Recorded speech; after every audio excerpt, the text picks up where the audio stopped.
Sa dilim ng isang malamig na gabi, may isang matandang albularyo sa baryo na tahimik na naglalakad sa ilalim ng buwan. Sa kanyang kamay, may bitbit siyang kakaibang ritual, isang maliit na itim na kahon na nilagyan ng mga matang kandila at mga dahong naglalabas ng usok na tila may sariling buhay. Pabulong niyang sinambit ang mga salita na hindi maintindihan ng sinuman, pero ramdam mo ang bigat ng sumpa na kasunod nito. Sa ilalim ng liwanag ng buwan, ang taong nagbebenta sa umaga ay hahalakhak sa dilim, ngunit sa gabi siya ang mananabas. Ang mga huling salitang ito ay tumimo sa katahimikan, parang palatandaan ng isang sumpa na hindi mapipigil.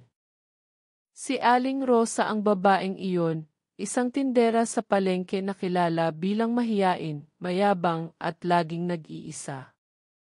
Hindi siya tulad ng ibang mga tindera, sa likod ng kanyang mapait na ngiti, may lihim siyang dinadala. Mula pagkabata, biktima siya ng pagtanggi at panghusga, lalo na dahil sa trahedyang naganap sa kanilang bahay, ang pagkawala ng kanyang kapatid na babae na hindi kailanman na ipaliwanag ng mga taga-baryo. Maraming tsismis ang bumalot sa kanyang pangalan, pero si Rosa ay tahimik na nagtiis. Nagtitinda ng mga gulay sa palengke tuwing umaga, sinusubukang maitago ang lungkot at hiwaga ng kanyang nakaraan. Hindi madaling makita ang totoong Rosa.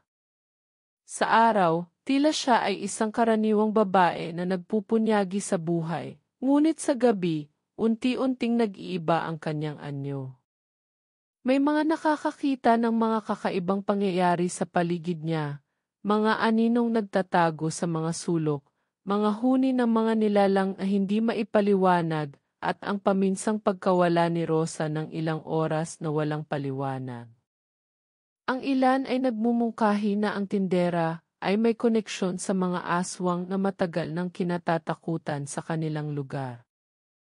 Malapit kay Rosa ang kanyang matalik na kaibigan, si Lito, isang binatang puno ng buhay, palaging nagbibiro, at nagbibigay kulay sa madilim na mundo ni Rosa. Sa kabila ng lahat, siya ang iisang tao na hindi tumanggi sa kanya, na naniniwalang may mabuti pa rin sa babaeng madalas pagtakpan ng takot at pangungutya.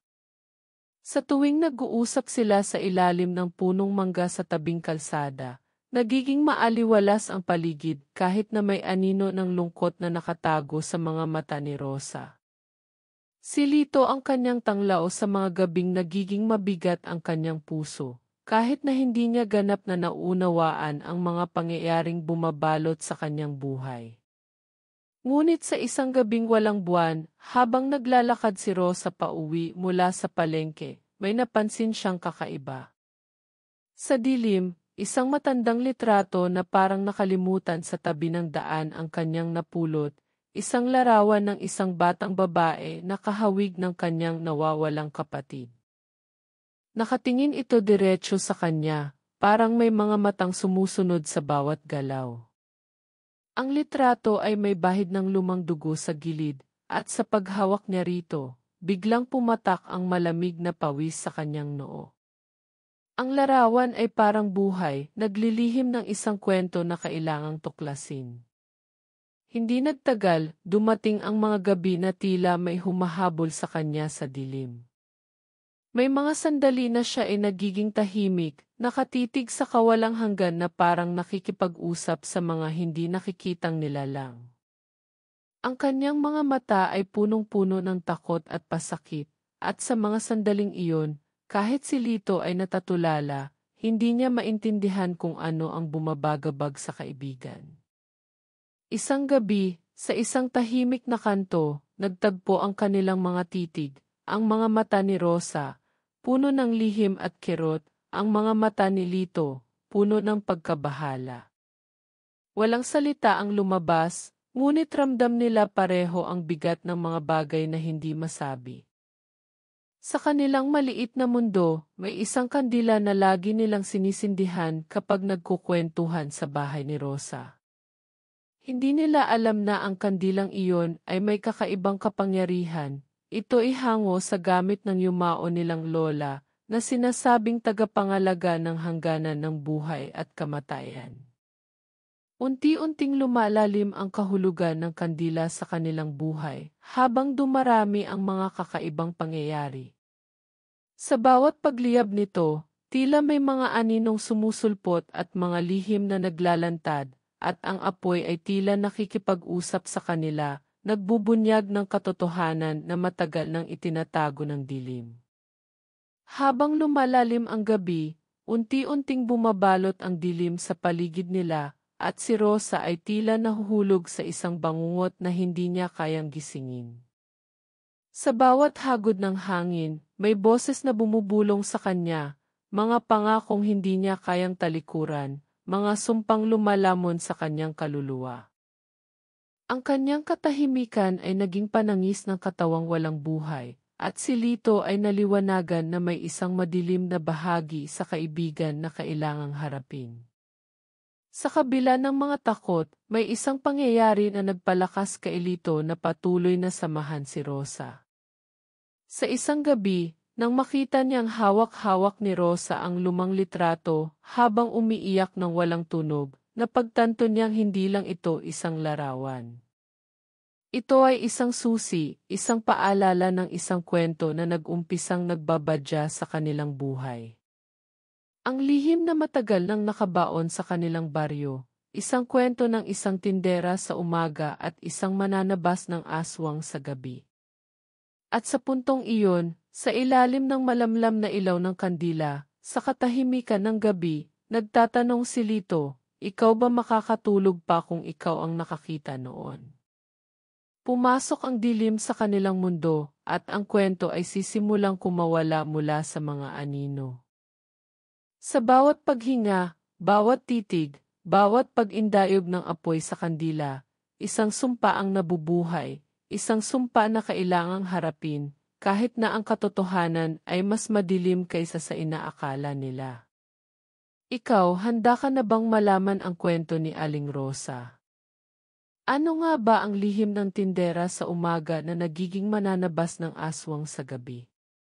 Ang katotohanan ay higit pa sa takot, ito ay isang pakikipagsapalaran sa dilim na kayang sumira ng buhay o magligtas ng kaluluwa. Subaybayan ang susunod na kabanata ng kwentong aswang kung kaya mong tumitig sa mga mata ng dilim.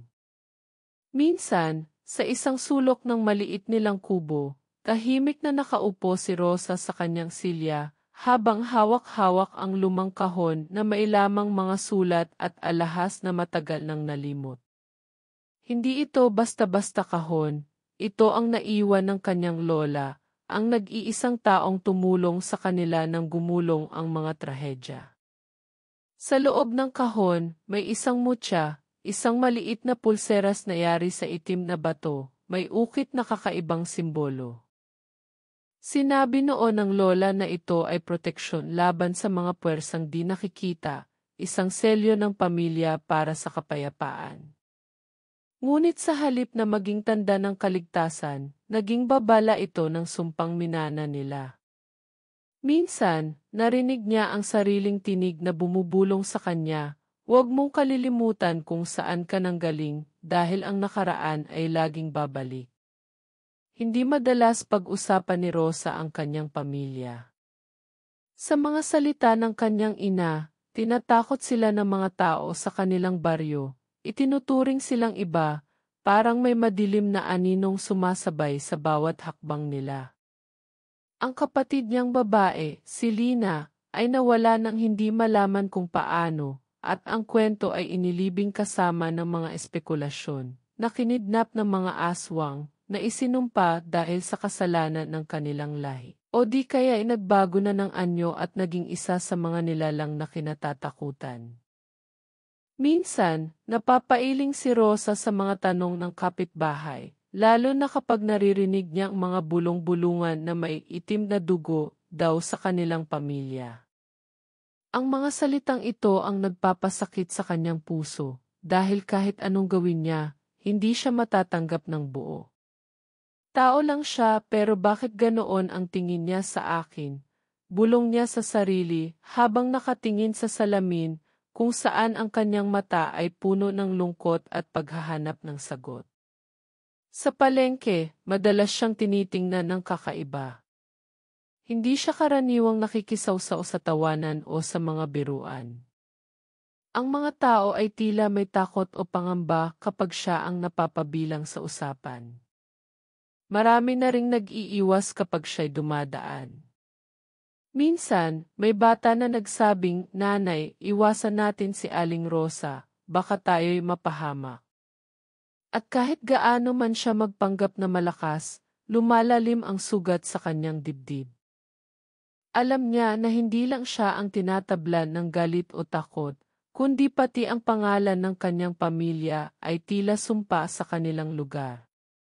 Isang gabi, habang naglalakad pa uwi mula sa palengke, tumigil si Rosa sa gilid ng ilog. Doon, sa ilalim ng mga sanga ng puno, isang maliit na nilalang ang lumitaw mula sa tubig, isang syokoy na may mata na kumikislap sa dilim at balat na tila pinagsama-samang mga alon. Hindi ito ang syokoy na kwento lamang sa mga bata, may dalang mabigat na enerhiya ang nilalang na iyon. "Rosa," wika ng syokoy, ang tinig ay parang alon na dumadagundong sa kanyang utak. "Ang sumpa na bumabalot sa iyong dugo ay hindi basta-basta. May pinagmulan ito na kailangang harapin. Ang iyong kapatid ay hindi naglaho, siya ay nahulog sa pagitan ng mundo ng tao at ng mga nilalang ng dilim." Hindi makatanggi si Rosa sa takot at hiwaga ng sinabi nito, ngunit ramdam niya ang bigat ng banta na sumisira sa katahimikan ng kanyang mundo. Dinala siya ng syokoy sa isang lugar na hindi niya inaasahan, isang luma at sirang altar na natatabunan ng mga lumot at dahon. Doon, ibinigay sa kanya ang isang sulat na tila naglalaman ng mga salita ng kanyang lola. Ang tinta ay halos pumangit, pero malinaw ang mga linya. Ang sumpa ay hindi lamang sa dugo, kundi sa mga lihim na itinago. Ang mutya ay susi sa kalayaan, ngunit kung mali ang gamit, magiging tanikala ito ng pagkawasak. Napailing si Rosa habang hawak-hawak ang sulat, ramdam ang lamig na bumabalot sa kanyang mga palad. Sa mga sumunod na araw, dumarami ang mga kakaibang pangyayari sa kanilang baryo.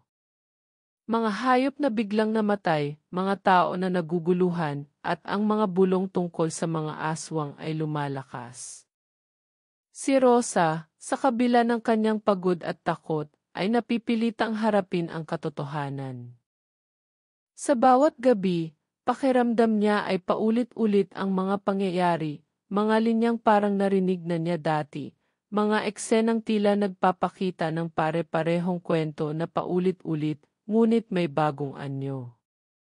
"Hindi ako mabibigo," bulong niya, "kailangan kong malaman ang totoo, kahit gaano man ito kadilim." Ang mga tanong ay patuloy na pumipilit sa kanyang isipan, paano nangyari iyon sa aking kapatid? Ano ba talaga ang nangyari sa aming pamilya? At bakit kailangang akuin ko ang mga sala na hindi ko ginawa? Ngunit sa bawat sagot na nilalapit niya, nadaragdagan ang mga hiwaga at takot na bumabalot sa kanyang paligid. Ang mutya sa kanyang pulso ay parang umaalab sa tuwing nagiging malapit na ang panganib, parang pinapaalalahanan siya na ang kanyang laban ay hindi pa tapos. Si Lito ang lagi niyang kasama sa mga panahong ito. Hindi man niya lubos maintindihan ang nangyayari, patuloy niyang pinipilit na panatilihin si Rosa sa liwanag. Sa mga sandaling magkasama sila, may mga tawa pa rin na nagmumula, kahit na panandalian lamang. "Hindi ka nag-iisa," sabi ni Lito habang nakatitig sa kanya, "kahit na parang hindi tayo maintindihan ng mundo, nandito lang ako." Ngunit sa mga sandaling iyon, nakikita rin niya ang mga matang puno ng takot ng kaibigan, takot na hindi niya maibsan, isang takot na nagpapakita na may mga bagay na sobra na para sa isang tao lamang. Isang gabi, habang nakatitig si Rosa sa mutya na nakasabit sa kanyang liig, napansin niyang unti-unting kumikislap ito ng pula. Ang init na dumadaloy mula rito ay halos nagiging apoy sa kanyang balat, at ang mga anino sa paligid nila ay tila kumikilos, nagtatago at nagbabantay. Parang may boses na bumabalik sa kanyang isipan, isang tinig na paulit-ulit. Sa ilalim ng liwanag ng buwan, ang sumpa ay mabubunyag, at ang tao na nagbebenta sa umaga ay magiging kadiliman ng gabi. Ang mga linyang ito ay muling bumalik sa kanya, isang etyo ng panahon na hindi niya maintindihan, pero alam niyang may kahulugan. Sa huli, habang lumalalim ang gabi at ang kandila sa kanilang tahanan ay unti-unting nauubos, naramdaman ni Rosa na may malapit na pagbabago, isang bagyong magpapabago ng lahat ng kanyang nakasanayan. Sa kanyang puso, may paghahanda, may takot at may pag-asa. Alam niyang hindi siya nag-iisa sa laban na ito, kahit gaano man karaming dilim ang haharapin niya. Ngunit isang tanong ang nananatiling malabo, paano kung ang sumpa ay hindi lamang sa kanya, kundi sa buong baryo? Paano kung ang sumpa ay buhay na, at naghihintay lang na magising? At habang ang hangin ay humahaplos sa kanyang mukha, muling bumalik ang tanong na tila bagasumpa rin sa kanyang isipan. Tao lang siya, pero bakit ganoon ang tingin niya sa akin? Ang gabi ay naglalakbay at ang kwento ay patuloy na maglilihim. Ngunit tandaan, ang mga kwento ng aswang ay hindi natatapos sa dilim.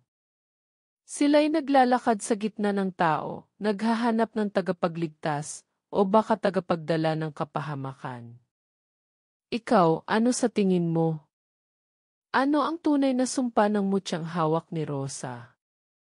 Ano ang lihim na nilalamon ng kanilang pamilya, at ano ang kwento na nag-ugnay sa kanya sa dilim? Manatili ka't sabay nating tuklasin ang mga sagot na sumasayaw sa pagitan ng ilaw at anino, ng katotohanan at alamat. Hindi madaling magdala ng bigat ng nakaraan habang unti-unting pumapasok sa mundong hindi niya maintindihan si Rosa. Sa bawat paggising niya mula sa bangungot, hinahabol siya ng mga aninong tila galing sa pinakamadilim na bahagi ng kanyang alaala. May mga gabi na hindi niya matigil ang pag-iyak, hindi dahil sa sakit ng katawan kundi sa sakit ng puso, sakit na nagmumula sa mga bagay na hindi niya nagawa, mga salita na hindi niya nasabi, mga alaala ng kapatid na unti-unting nawawala sa kanyang mga mata. Hindi ko siya nasagip, hindi ko siya nailigtas, palaging paulit-ulit sa kanyang isip habang hawak-hawak ang mutya na isinabit ng lola sa kanya, ang tanging bagay na natira mula sa pamilya. Sa araw-araw niyang pag-ikot sa palengke, dala-dala niya ang singsing ng kanyang ina, isang simpleng pilak na singsing na hindi niya kailanman nakita nang nakangiti ang kanyang ina. Ang huling sandali nila ay tahimik at puno ng lumbay, at hindi niya pa rin matanggap na hindi siya nabigyan ng pagkakataon na makipagpaalam ng maayos. Lagi niyang tinitingnan ang singsing kapag natatabunan siya ng takot o ng lungkot, parang ito ang tanging piraso ng ilaw na nagbibigay sa kanya ng lakas. Ngunit sa likod ng mga mata ni Rosa, may luhang naglalakbay sa pagitan ng pagsuko at pag-asa. Sa gabi, unti-unting lumalala ang mga pangyayaring hindi maipaliwanag. Minsan, nakikita niyang parang sumusunod sa kanya ang mga anino sa bawat sulok ng kanilang bahay. Hindi ito simpleng dilim, parang may mga mata na nakamasid, mga labi na bumubulong ng mga salitang hindi niya maintindihan.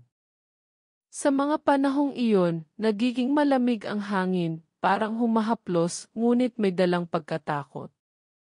Isang gabi, napatingin siya sa kanyang likuran nang may marinig siyang yabag, pero wala namang tao. Ang mga pangyayaring ito ang unti-unting nagpapahirap sa kanyang panaginip.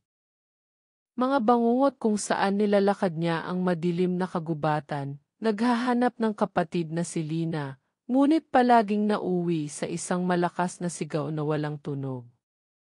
Minsan, sa gitna ng kanyang paghihirap, nakaramdam siya ng kakaibang presensya sa tabi niya. Hindi ito tao, ngunit hindi rin basta anino lamang. Isang nilalang na tila nakalutang sa pagitan ng mundo ng mga buhay at mga patay. Sa unang pagkakataon, nakita niya ito, isang diwata na may malalambot na pakpak na tila gawa sa hinabing ulap at mga mata na kumikislap ng kulay berde sa dilim. Hindi ito karaniwang diwata, kundi isa na may dalang paalala. Rosa, wika nito, ang mga sugat ng puso ay kailangang harapin upang mabuksan ang daan. Ang iyong kapatid ay bahagi ng sumpa, ngunit ang mutya ang susi para wakasan ito. Ngunit sa kabila ng mga salita, ramdam ni Rosa ang bigat ng tanong, paano kung hindi ko kaya? Paano kung ang lahat ng ito ay palpak? Hindi siya makapaniwala sa mga nangyayari, kaya madalas niyang itanggi ang kanyang nararamdaman. Hindi ako isang bayani, sabi niya sa sarili. Hindi ako dapat mabuhay sa mga kwento ng sumpa at dilim. Ngunit sa bawat pagtatanggi, lumalala ang pag-aalangan sa kanyang sarili. Minsan, naisip niyang itapon ang mutya, itapon ang singsing, itapon ang lahat ng bagay na nag-ugnay sa kanya sa madilim na mundo. Pero hindi niya magawa. Parang may koneksyon ang mga bagay na iyon sa kanyang kaluluwa, at sa bawat gabing lumilipas, ito ay nagiging mas matalim, mas matibay. Ang mga kapitbahay ay nagsimulang mapansin ang kakaibang pagbabago kay Rosa. May mga araw na siya'y tahimik, nakatingin lamang sa malayo, walang sagot sa mga tanong, tila ba nawawala sa sarili. Sa mga ganitong sandali, nakikita ni Lito ang lalim ng kanyang kalungkutan. Sa isang gabi, habang naglalakad sila sa ilalim ng mga bituin, tumigil si Rosa sa tabi ng isang puno at tahimik na tumitig sa malayo. Lito, sabi niya nang walang ngiti, mabigat ang mundo na ito kapag ang puso mo ay puno ng takot. Takot na hindi mo maipaliwanag at sakit na hindi mo mailabas. Tumango si Lito, hindi na kinailangan pang sabihin ang mga salita. Sa kanilang mga mata, nag-usap ang mga damdamin. May takot, may pangamba, ngunit higit sa lahat, may pagmamahal. Sa mga sandaling iyon, nagkaroon ng liwanag kahit sa gitna ng dilim. Ngunit hindi natatapos doon ang kanilang mga problema. May mga ulat na nawawala ang mga tao sa kanilang baryo. Hindi malaking bagay kung hindi dahil sila'y mga kaibigan ni Rosa o mga kapitbahay na madalas makita sa palengke. Isang gabi, habang nasa loob ng bahay, naramdaman niyang parang may kumakatok sa pinto, pero pagtingin niya, wala naman. Isa itong panibagong tanda na hindi na ito simpleng kwento tungkol sa sumpa o takot. Ito ay naging realidad na dapat niyang harapin. Minsan, habang nakahiga siya sa kama, nanaginip si Rosa ng isang matandang babae na may mapulang damit at mga mata na tila naglilihim ng maraming kwento. Hindi ito basta panaginip, tila may dala itong babala. Rosa, huwag mong kalimutan ang mutya, wika ng matanda. Kung mawawala ito, mawawala rin ang liwanag sa iyong mundo. Nagising siya sa kanyang sariling hagulgol, ang mutya ay mahigpit pa ring nakakabit sa kanyang liig, ngunit ang bigat ng panaginip ay hindi mawawala. Habang lumalala ang kanyang takot, napapansin niyang may mga sandali na nagkakaroon siya ng kakaibang kakayahan, mga bagay na dati ay imposible sa kanya. Nakakakita siya ng mga anyo ng mga nilalang na hindi nakikita ng iba. Naririnig niya ang mga bulong ng hangin at nalalaman niya kung kailan may paparating na panganib. Hindi niya maintindihan kung ito ba ay biyaya o sumpa, pero alam niyang hindi na siya maaaring bumalik sa dati niyang buhay. Sa gitna ng lahat ng ito, isang gabi na may mahinang liwanag mula sa kandila, tumayo si Rosa sa bintana ng kanilang bahay at tumitig sa dilim ng gabi. Ang kanyang mga mata ay puno ng tanong at luha, ngunit may kakaibang tapang na unti-unting sumisiklab. Napatingin siya sa mutyang nakasabit sa kanyang liig, at ang kislap nito ay tila naglalaman ng mga sagot na hinahanap niya. Ngunit sa likod ng tapang na iyon, naroon pa rin ang lumbay, ang pangamba, ang pakiramdam na siya ay nag-iisa sa laban na ito. Ang hangin ay malamig, at sa dilim, may mga aninong gumagalaw, anino ng nakaraan, anino ng mga nilalang na gusto siyang takutin, at anino ng kanyang mga kinatatakutan sa sarili. Habang ang gabi ay lumalalim, unti-unting naglaho ang mga ilaw ng baryo, at si Rosa ay nanatiling nakatayo sa bintana, hawak ang mutya, nakatitig sa kawalan. Ang mga mata niya ay naglalaman ng isang huling tanong na hindi niya masagot, ngunit ramdam niyang kailangang harapin. Paano ko haharapin ang dilim kung ang dilim ay bahagi na ng aking pagkatao? At sa mga sandaling iyon, sa ilalim ng malamlam na buwan, nanatiling tahimik si Rosa, isang babae na may pusong nagdurusa, isang tagapagtanggol na nagdadalawang isip, at isang nilalang na naglalakad sa pagitan ng katotohanan at alamat. Ikaw, sa ganitong kwento, magagawa mo bang harapin ang sariling dilim? O iiwasan mo na lamang ang mga tanong na bumabagabag sa puso? Sapagkat sa dulo, ang takot ay hindi lang basta takot, ito'y isang aninong sumusunod sa iyo, kahit kailan mo pa gustong lumingon. Habang lumalalim ang gabi, unti-unting dumidilim hindi lamang sa paligid kundi pati na rin sa puso ni Rosa. Sa bawat pagkaligo sa dilim, parang mas malakas ang mga bulong na bumabalot sa kanyang isipan, mga boses na hindi niya mawari kung tao ba o kaluluwa ng kagubatan. Paulit-ulit sa panaginip niya ang isang eksena, isang madilim na silid, may kandilang pilit na sumisiklab sa hangin, at isang mukha na hindi niya makita ng malinaw, pero ramdam niyang nakatingin sa kanya ng may galit at kalungkutan. Sa bawat paggising niya, nanginginig ang kanyang mga kamay, at ang mutyang mahigpit na nakasabit sa kanyang liig ay tila humihikbi kasama niya. Hindi lang siya ang nagdurusa sa ganitong takot. Si Lito, ang matalik niyang kaibigan, ay nakararamdam na rin ng kakaibang presensya. Rosa, parang may sumusunod sa atin, sabi nito habang naglalakad sila pauwi mula sa palengke, may tingin na nagdududa sa paligid. Paupo ka, parang may naririnig akong yabag sa likod natin, dagdag niya, kahit alam niyang baka nagmumura lamang ang hangin. Ngunit hindi ito basta hangin. May mga alon ng malamig na hangin na dumarampi sa kanilang mga balat, parang mga kamay na gustong humatak sa kanila. Sa gabi, sa tahimik na kanto ng bahay nila Rosa, naririnig nila ang mga aninong naglalaro sa mga kisame, mga tunog na parang mga paa na dumadagundong sa sahig ng ibabaw. Minsan, tumitigil ang mga iyon kapag tumingin sila, pero may nararamdaman silang malamig na pagsilip ng mga matang walang buhay sa dilim. Si Rosa, kahit nanginginig, ay pinipilit na huwag magpakita ng takot sa harap ni Lito, ngunit sa mga gabi na iyon, hindi na niya mapigilang pumikit ng mahigpit habang hawak ang mutya na parang ito lang ang sandata niya laban sa mundo. Ang mutya, na dati ay isang simpleng alaala ng lola, ay naging simbolo na ng kanyang pag-asa at takot. Hindi niya maintindihan kung bakit ito ang tanging bagay na di niya maaaring bitawan, pero ramdam niyang may kinalaman ito sa sumpang bumabalot sa kanilang pamilya. Sa bawat gabi, naglalabas ito ng kakaibang liwanag na hindi malakas, ngunit sapat na para gabayan siya sa mga gabing siya ay naliligaw sa dilim ng kanyang mga pangamba. Sa kanilang pag-uusap ni Lito, nahahati ang kanilang damdamin sa takot at determinasyon.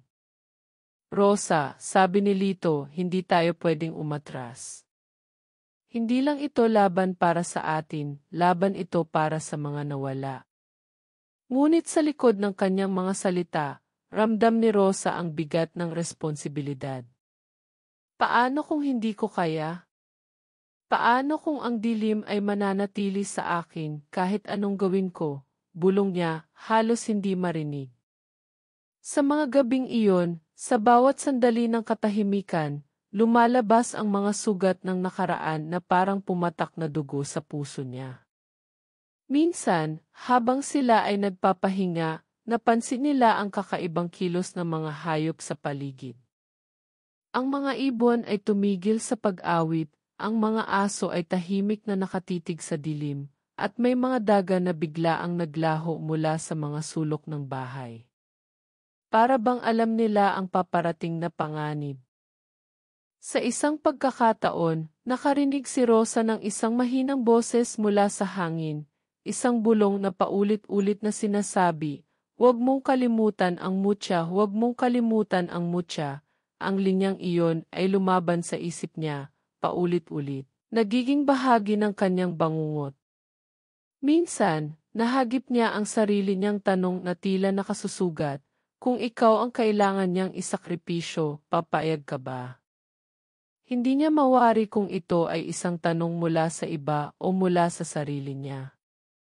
Ngunit ramdam niyang kailangang sagutin ito, kahit na sa ngayon ay walang sagot.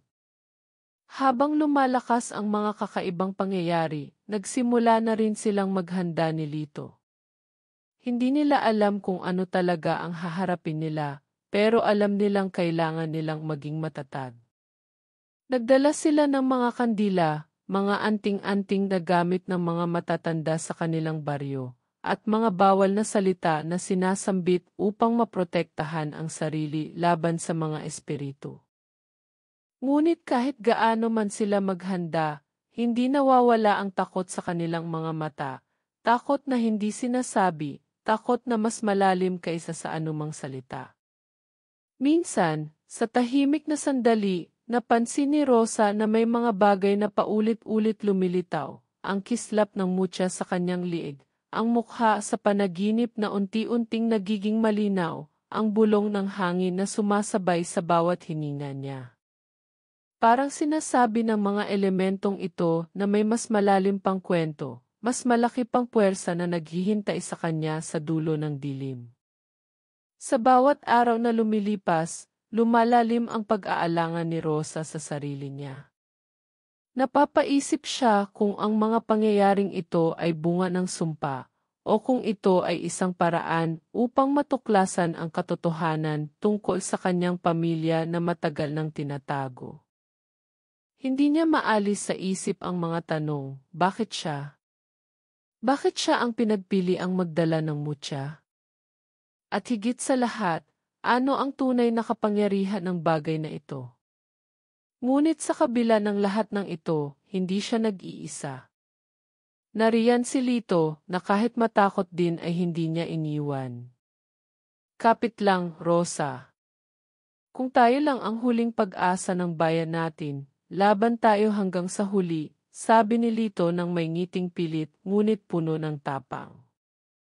Ngunit kahit sa mga salita niyang iyon, halata ang pangamba sa kanyang mga mata. Isang gabi, habang nakatayo si Rosa sa balkonahe, tumingin siya sa malayo at nakita ang mga anino na tila naglalakad sa gilid ng gubat. Parang mga nilalang na naghahanap sa kanya, naghahanap sa mutya na hawak niya ng mahigpit. Pumikit siya ng mahigpit, nilabanan ang nais niyang sumigaw. Sa mga sandaling iyon, napagtanto niya na hindi ito simpleng laban na pisikal lamang, laban ito ng kanyang puso, ng kanyang kaluluwa. Habang unti-unting lumalapit ang dilim, at ang mga aninong naghahanap sa kanya ay lumalakas, pumapasok sa kanyang isipan ang isang huling tanong. Kung ikaw ang kailangan niyang isakripisyo, papayag ka ba? Sa pag-ikot ng mundo sa kanyang paligid, sa mga matang puno ng takot ni Rosa, sa mutyang nagliliwanag sa dilim, at sa mga bulong ng hangin na sumasabay sa kanyang hininga, ang kwento ay patuloy na umuusad. Papalapit sa isang dilim na hindi pa niya handang harapin. At sa puntong iyon, hindi mo ba nararamdaman na ang takot ay parang isang nilalang na nakaupo sa tabi mo? Ang tanong na ito, kung ikaw ang kailangan niyang isakripisyo, papayag ka ba? Ano ang sagot mo? Osa. Sa mga nagdaang gabi, hindi na lamang bangungot ang sumusunod sa kanya, pati araw ay hindi naligtas. Ang mga anino na dati nananatili lamang sa dilim ay tila may sariling isip na sumusunod sa bawat galaw niya. Sa palengke, sa simbahan, kahit sa harap ng sariling bahay. Parang may mata ang bawat sulok at ramdam niyang unti-unti siyang kinakain ng isang bagay na hindi niya maintindihan. Pero hindi iyon ang pinakamabigat. Ang mas mabigat ay ang biglang lamig sa pagitan nila ni Lito. Noong gabing nakita nila ang mga aninong lumalapit mula sa gubat, napansin ni Rosa ang kakaibang kilos ng kaibigan. Hindi ito tumakbo. Hindi rin sumigaw. Nanatili lang itong nakatayo, nakatitig sa kadiliman, para bang may kilala siyang nandun. At nang tanungin niya, Lito, bakit parang hindi ka natatakot? Hindi siya sumagot. Nilampasan lang siya at saka pumasok sa bahay. Sa mga sumunod na araw, naging mailap si Lito. Hindi na siya sumasama sa pag-imbestiga. Hindi na siya bumabanggit tungkol sa paglaban. At isang gabi, habang nagbabasa si Rosa ng sulat ng kanyang yumaong ina, isang liham na luman at halos mabura na ng panahon, bigla niyang napagtanto ang isang bagay. Ingatan mo ang mutya. Ipinasa ito ng ama mo pero hindi niya sinabi ang totoo. Nanlambot ang tuhod ni Rosa. Ang ina niya, alam ang tungkol sa mutya. At ang ama niya, na matagal na nilang inakala ay simpleng magsasaka na nalunod sa ilog, may tinatagong lihim. Bago niya pa maisip kung paano haharapin ang katotohanan, pumasok si Lito sa silid. Tahimik. Walang imik. Pero kakaiba ang tingin sa kanya, hindi na ito ang kaibigang kilala niya. Para bang may ibang taong tumitingin sa kanya sa loob ng katawan ni Lito. Alam mo na, malamig na sabi nito. Anong ibig mong sabihin, nanlilisik ang mga mata ni Rosa? Ang totoo. Ang dahilan kung bakit ako laging nandyan sa tabi mo. Hindi ako sinugo ng lola mo para tulungan ka. Ako ang bantay. Bantay? Unti-unti siyang umatras. Bantay ng mutya. Bantay ng sumpa. Isa ako sa mga anak ng diwata na isinumpa ng panahon. Ang pagkakaibigan natin sinadya. Nanginginig si Rosa.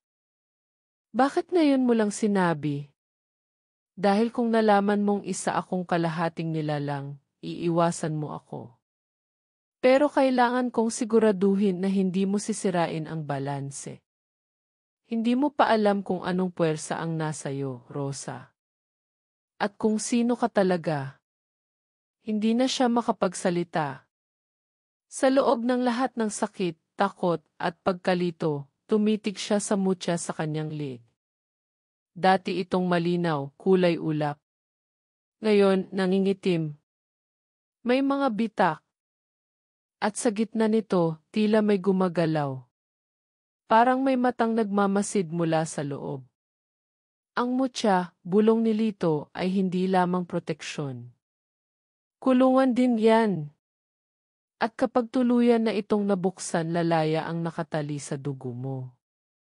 Anong ibig mong sabihin? Tinakpan ni Rosa ang mutya. Ayaw niyang marinig ang sagot, pero kailangan niya. Ang ama mo hindi nalunod. Siya ang huling sinaniban.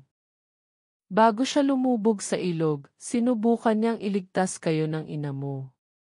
Pero huli na. Tinanggap niya ang halimao sa loob niya para isara ang mutya. Kaya ka pinanganak, ikaw ang susunod na sisidlan. Natigilan si Rosa.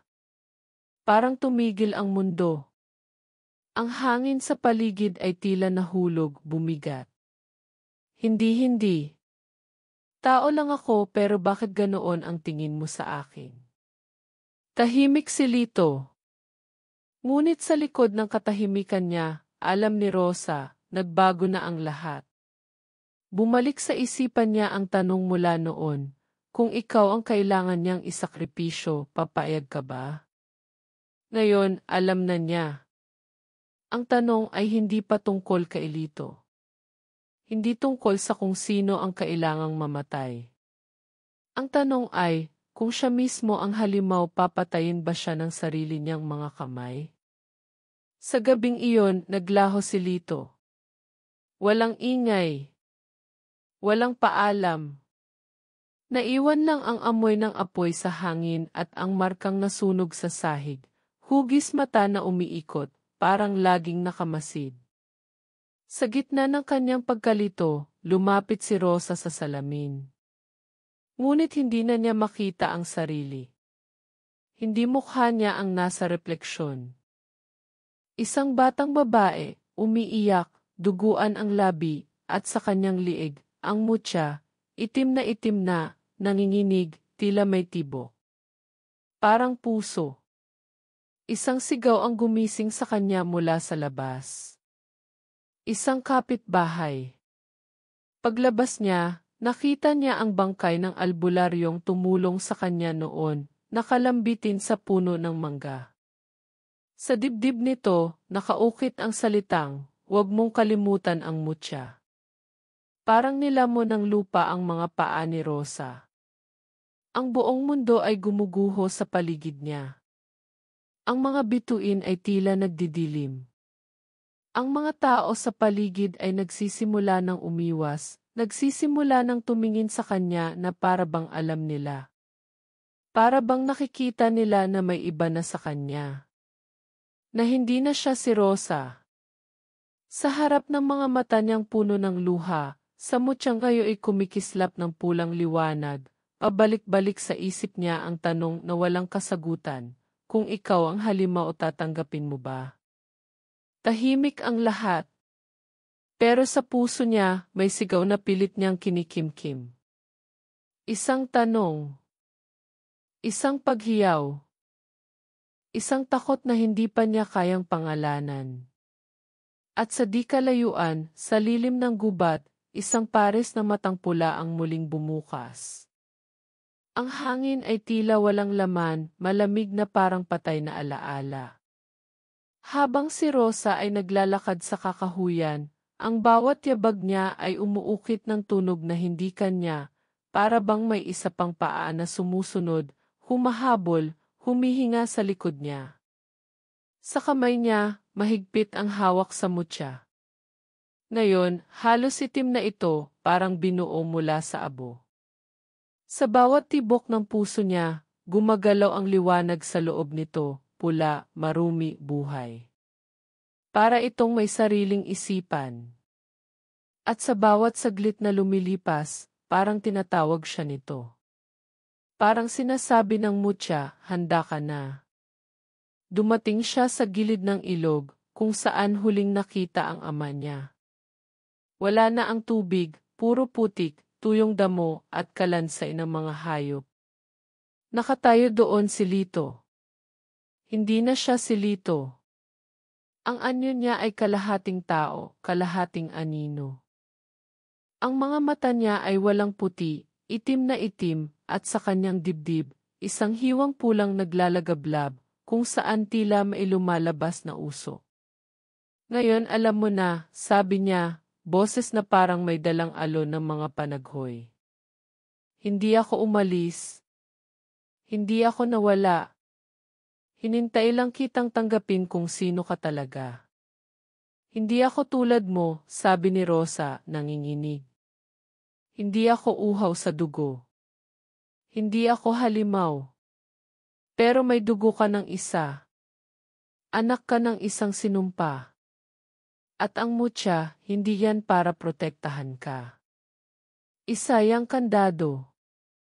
At ngayong buo na ang sugat sa puso mo, bubuksan mo na ito, hindi ba? Umugong ang paligid. Tumindig ang mga anino mula sa lupa. Ang hangin ay nagsimulang kumulo, bumaluktot. Ang mga puno ay yumuko. Ang ilog ay muling nabuhay, pero hindi tubig ang bumalot sa lupa, kundi itim na usok na parang may buhay. Biglang lumitaw si Lola Pilar. Mahina, nanginginig, pero buo pa rin ang tapang. Bitbit ang isang lumang baston, at sa kanyang liig, nakasabit ang singsing ng ina ni Rosa. Hindi mo kailangang sundin ang sumpa, apo, sabi niya. May kapangyarihan ang dugo, pero mas makapangyarihan ang puso. Bakit hindi niyo sinabi sa akin? Nililingon siya ni Rosa, tinig na wasak, bakit hanggang ngayon lang? Bakit kailangan kong matuklasan lahat to mag-isa? Dahil ayaw kong mawalan ka ng pagkatao. Alam kong darating ang araw na pipili ka, at mas mabuti nang ikaw ang magdesisyon kaysa ituro lang sa iyo ang daan. Biglang sumigaw si Lito, huli na. Hindi na ito tungkol sa pagpili. Ang halimaw ay gising na. Tumalon siya, nilipad ng usok, diretsong kay Lola Pilar. Sa isang kisap mata, nakita ni Rosa ang lahat na mabagal, ang kamay ni Lito na nagiging kuko, ang itim na mata na puno ng galit, at ang matandang babae na walang lakas para lumaban. Sumigaw si Rosa, huwag. Ngunit huli na. Ang katawan ng lola niya ay tumilapon, tumama sa puno at hindi na gumalaw. Tahimik. Walang sigaw. Walang ulan. Pero bumagsak ang langit sa puso ni Rosa. Lumingon siya sa mutya. May luhang tumulo sa mata niya, dumausdos sa pisngi at tumama sa mutya. Sa isang iglap, nabiyak ito. Pumutok ang liwanag, hindi pula, kundi puting-puti, parang sinag ng araw na nasugatan. Ang mga anino ay umatras. Ang lupa ay nanginig. Mula sa loob ng mutya, isang anyo ang lumitaw, ang batang babae na dati nakita ni Rosa sa salamin. Ngayon, mas malinaw na, siya rin pala iyon. Isang bahagi ng kanya. Ang batang Rosa, bago ang takot, bago ang sakit. Patawad, bulong ng bata. Matagal na kitang gustong yakapin. Lumapit siya sa sarili niya. Walang ingay. Isa lang ang narinig ni Rosa, ang tibok ng puso nila sabay. Niyakap niya ang sarili. At sa yakap na iyon, ang mutya ay nagliwanag hanggang sa pumutok na parang alab ng araw. Sumigaw si Lito. Napaatras. Nagliyab ang katawan niya, pero hindi apoy, liwanag. Isang sinag na parang sinusunog ang bawat bahagi niyang hindi totoo. Rosa, tulungan mo ako, napatingin si Rosa. Tumigil ang lahat. Gaze moment. Walang salita. Mata sa mata. Hindi kita kayang iligtas kung hindi mo pipiliing maging tao muli. Ngunit mumiti si Lito. Masakit. Malungkot. Huli na ako. Ikaw na lang ang may pag-asa. At sa huling sandali, tumalon siya pabalik sa ilog, ngayoy isang dagat ng liwanag. Nawala siya, parang alikabok na isinama ng araw. Bumagsak si Rosa sa lupa. Napaluhod. Tahimik ang lahat. Lumapit ang batang anyo niya, at muling nawala sa kanyang katawan, para bang sinarado na ang pintong binuksan. Sa kanyang kamay, hawak pa rin ang mutya, ngayoy basag at walang kulay. Isang alaala na lang. Naglakad siya pabalik sa bayan. Sunod-sunod ang mga tanong sa isip niya. Ano na siya ngayon? Tao. Diwata. Walang kasagutan. Pero sa pagbalik niya, nakita niya ang mga mata ng mga tao, hindi takot kundi kaba. Parang alam nilang may nangyaring hindi nila kayang unawain. Sa likod ng kanyang mata, naroon pa rin ang tanong, kung ikaw ang halimaw tatanggapin mo ba? Ngunit sa gabing iyon, habang nakatayo sa harap ng lumang bahay, napansin niyang may aninong nakasilip sa loob, pamilyar. Matalim. Pula ang mata. Hindi pa tapos. At sa huling sandali, bago siya pumasok sa pinto, lumingon siya pabalik. Mata sa mata. Basang mga mata. Pero hindi na siya takot. Ang dilim ay naroon pa rin. Nag-aabang. Nagngingit-ngit. Nakangiti. Chatip said, 1 linggo na ang lumipas mula nung gabing iyon. Tahimik na muli ang baryo, pero hindi iyon katahimikan na mapayapa, kundi katahimikan ng isang sugat na pilit ng tinatahi. Sa umaga, muling bumalik ang araw, at ang mga tao ay unti-unting lumalabas ng bahay. Pero sa bawat ngiti may pag-aalinlangan, sa bawat kumusta, may tanong na hindi masabi. Si Rosa ay nasa likod bahay, nakaupo sa ilalim ng punong sampalo. Ang luma at basag na mutya ay nakapatong sa palad niya, parang isang bagay na wala ng silbi pero hindi mo kayang itapon. Dati, takot siyang hawakan ito. Ngayon, hawak niya ito araw-araw, hindi para gamitin kundi para alalahanin. Para hindi niya malimutan kung anong nawala. Nasa libingan na si Lola Pilar. Wala man lang seremonya. Ilang kapitbahay lang ang nakipaglibing. Tahimik si Rosa buong oras. Hindi siya umiiyak. Pero sa loob, parang may gumuguhit sa kanya tuwing maalala niya ang huling tingin ng lola, mabigat, mapagmahal, at puno ng pagsisisi. Kung sinabi ko lang agad sa'yo, naisip niya.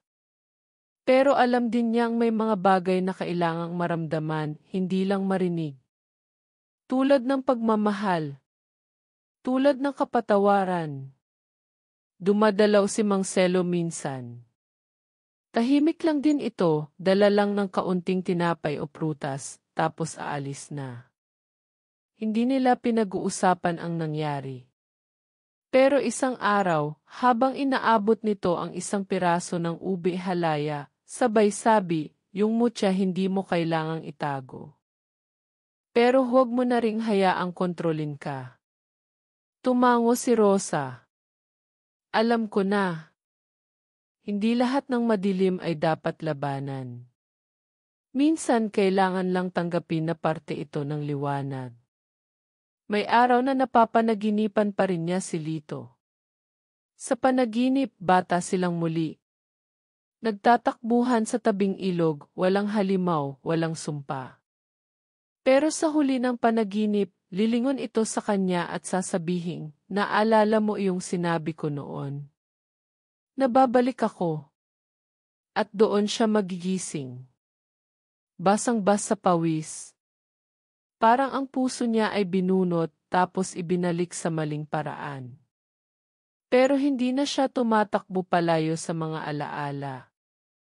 Umuupo siya, humihinga ng malalim at inaalala kung sino si Lito noon, bago siya naging isa sa kadiliman. Bumalik din si Aling Nena, ang dating albularyo. Dinala niya ang isang kahon, lumang kahoy, may ukit ng mga simbolo. Ito ang mga tala ng lola mo, sabi niya. Mga kwento, mga babala. Kailangan mong basahin. Baka dumating ang panahon na ikaw na ang tatanungin. Hindi agad binuksan ni Rosa ang kahon. Ilang araw din niyang tinititigan lang ito, parang may multo sa loob. Pero nang binuksan niya, nakita niya ang isang sulat para sa kanya. Sulat ng lola. Apo, patawad kung marami akong itinago. Pero hindi ito para saktan ka. Ginawa ko ito para sa araw na ito, na ikaw na ang pipili ng landas mo. Hindi ko alam kung ano ang magiging desisyon mo. Pero naniniwala ako na kahit madilim ang simula natin, mailiwanag pa rin sa dulo kung gugustuhin mo. Kasama ng sulat, naroon ang singsing ng kanyang ina. Matagal na niya itong hindi hinahawakan. Noon, galit siya rito. Ngayon, parang iniintindi niya ito sa kauna-unahang pagkakataon. Isinuot niya ito sa kanyang daliri. Saktong-sakto. Parang hinintay lang nitong bumalik siya. Parang sa wakas, may piraso ng ina niya na kaya na niyang yakapin. Lagi niyang dala ang singsing ng nanay niyang hindi niya kailanman nakausap sa huling pagkakataon. Ngayon, dala niya ito hindi bilang paalala ng pagkawala, kundi ng koneksyon, kahit sa pagitan ng mga patay at buhay. Sa kalagitnaan ng gabi, minsan, naririnig pa rin niya ang huni ng ibon na hindi karaniwan. O kaya isang aninong biglang dumadaan sa bintana. Minsan, habang nagsasampay, mapapansin niyang may isa sa mga damit na bas kahit hindi umulan. Hindi niya sinasabi sa iba. Hindi dahil takot siya, kundi dahil alam niyang hindi pa tapos ang lahat. May gabi rin na babalik sa kanya ang mga salitang narinig niya dati. Kung ikaw ang kailangan niyang isakripisyo, papayag ka ba? Napaiyak siya noong una niya itong naalala ulit. Dahil ang sagot niya ngayon ay hindi na alam.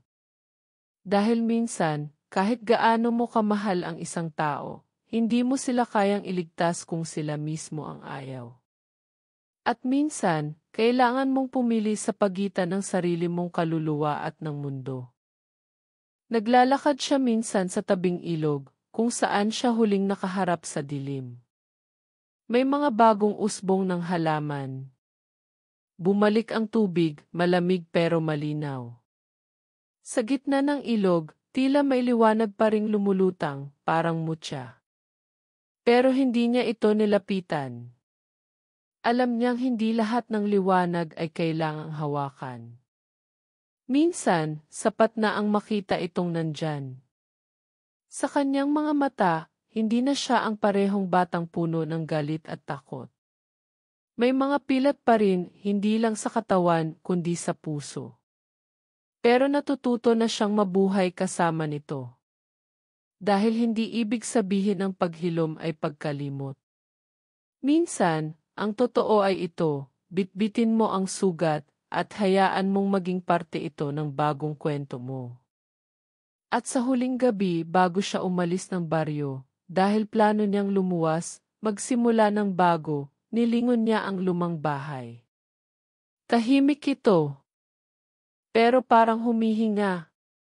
Tumingala siya sa langit. Walang bituin. Pero maliwanag pa rin. At sa kanyang isip, bumalik ang tanong.